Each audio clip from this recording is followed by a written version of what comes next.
Hello guys. Nandito na sa ko guys sa sa Tops. Oh. Ikadua ng balik na ko guys, may Lapita. Oh. Pangalawang balik ko dito. Ito na lugar, itong Tops.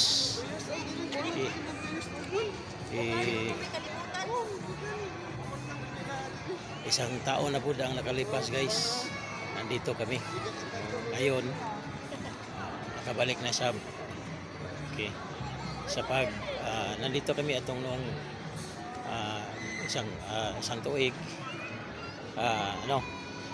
Ang hirap para magtagalog eh. Magbinisaya ako. Okay. Gabi ito pag anhin na mo dire guys.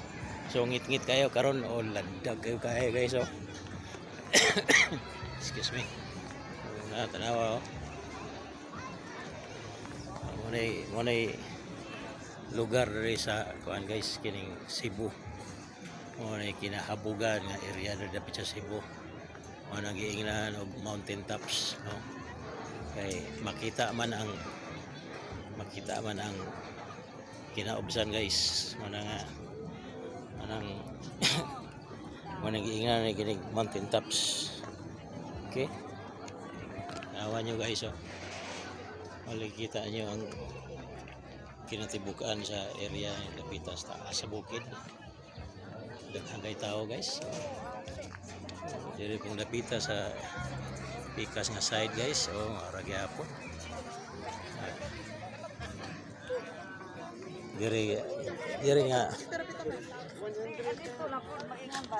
nga view guys. Kini onay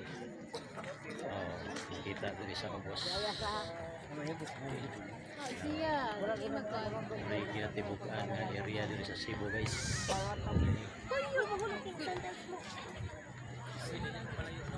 Grabe na nga guys. Dapat Cebu. Kapay maklaro pa ang sulay sa para guys. So, grabe tao guys oh. Pag anina mo itong niyaging tuig guys, ngit-ngit to, gabi na.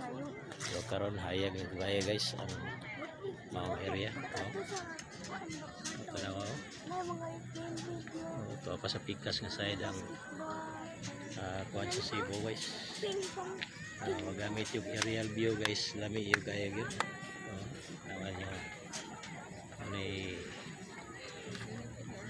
view dari sa Cebu. Okay. Mali Lapita guys. Mountain tops. Wala ka dito ko. Just dito picture daw. Sige guys, putol sa guys kay mag picture na po guys. Picture na po.